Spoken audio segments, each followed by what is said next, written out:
কথায় আছে না, আগে দর্শনধারী তারপর গুণ বিচারী। আর এই রেসিপিটা দেখতে যেমন সুন্দর, খেতেও কিন্তু অসাধারণ। আসসালামু আলাইকুম। আমি এখানে 1 কাপ পরিমাণ গরুর দুধ নিয়েছি, আর এটা একদম কুসুম গরম, যেন আঙ্গুল চুবানো যায় এতটা গরম। আর এর সাথে নিচ্ছি 1 চামচ পরিমাণ ইস্ট। যদি হাতের কাছে গরুর দুধ না থাকে তাহলে পাউডার দুধ কুসুম গরম পানিতে গুলিয়ে নিলেই হবে। আর এবারে নিয়ে নিচ্ছি 2 চামচ মতো চিনি। আর 2 চামচ চিনি, দুধ আর 1 চামচ ইস্ট সবগুলো এখন একসাথে একটু মিশিয়ে নিব। আর এর সাথে নিচ্ছি 4 কাপ পরিমাণ আটা।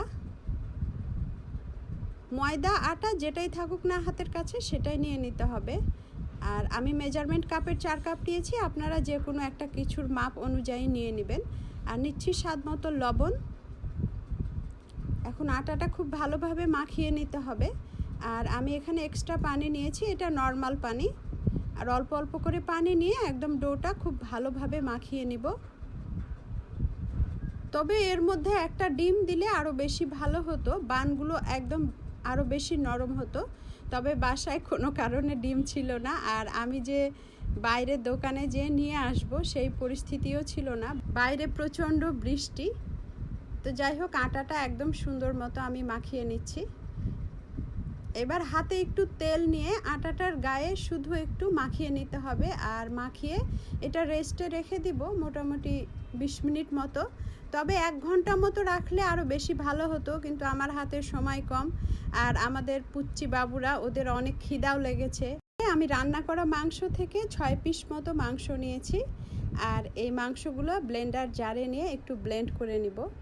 আমি কিন্তু প্রায় এরকম ধরনের 2 নাম্বারই রেসিপি করি,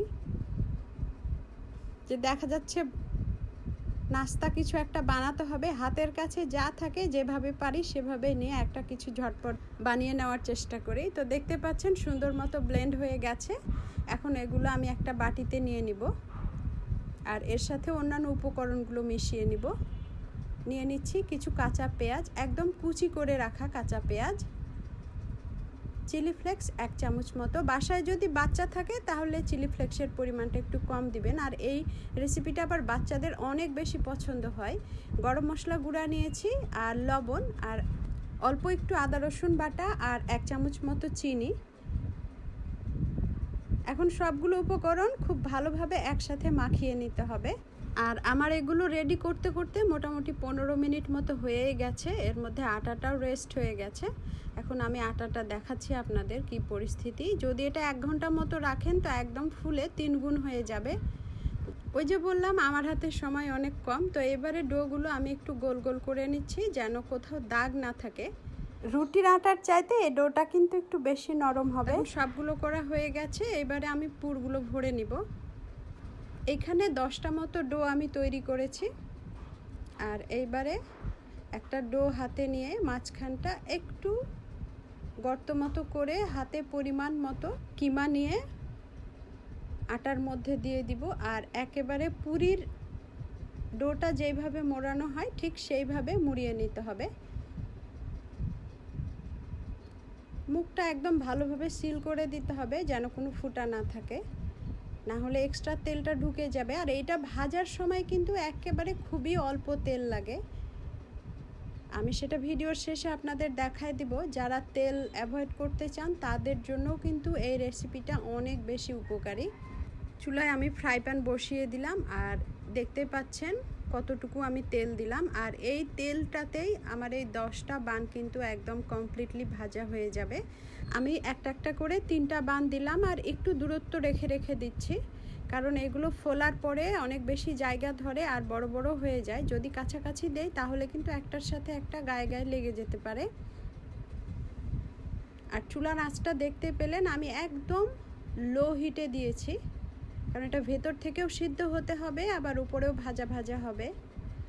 তো একবার আমি উল্টিয়ে দিলাম, আর এর মধ্যে ঢাকনা দিয়ে দিয়েছিলাম, আবারও উল্টায় ঢাকনাটা দিয়ে দিচ্ছি। ঢাকনাটা তুলে আর একটা পাশও আর একবার একটু ভেজে নিব। আর দেখতেই তো পাচ্ছেন কি সুন্দর একটা কালার এসেছে, একদম দেখেই লোভনীয় মনে হচ্ছে। তা আমি সবগুলো বান কিন্তু একইভাবে ভেজে নিয়েছি। আর ওই যে আমি বললাম যে যদি আরেকটু বেশি টাইম রেস্টে রাখা যেত তাহলে বানগুলো আরও বেশি বড় হতো আর আরও নরম হতো। তো সমস্যা নেই, যা হয়েছে এটাই যথেষ্ট। বাচ্চারাও খাবে, ওয়েট করছে, ওদের তো আর তর সইছে না কখন হবে আর কখন খাবে। তা আমি সবগুলো বান ভেজে তুলে নিচ্ছি, আর একটা আপনাদেরকে আমি কেটে দেখাবো যে ভিতর থেকে কতটা লোভনীয় হয়েছে। আমি কিন্তু বিকালের নাস্তাটা চেষ্টা করি সব সময় বাসাতেই তৈরি করতে, এতে বাচ্চারাও অনেক বেশি হ্যাপি থাকে আর আমারও তৈরি করতে অনেক ভালো লাগে। তা আমি একটা বান নিয়ে নিচ্ছি আর এবারে মাঝখান থেকে একটু কেটে দিব, কারণ এখানে ঠান্ডাও হতে হবে। তো হাতের কাছে আপনাদের যদি মুরগির মাংসও থাকে তাহলে ওইটা দিয়েও করে নিতে পারবেন, বা ডিম সিদ্ধ করে গ্রেটারে গ্রেট করেও এই রেসিপিটা কিন্তু তৈরি করা যায়। তা আমি এখানে গরুর মাংস দিয়ে করেছি, আপনারা অবশ্যই বাসায় এটা ট্রাই করবেন, খুবই সহজ আর ঝটপট একটা রেসিপি। সবাই ভালো থাকবেন, আমার জন্য দোয়া করবেন। আল্লাহ হাফেজ।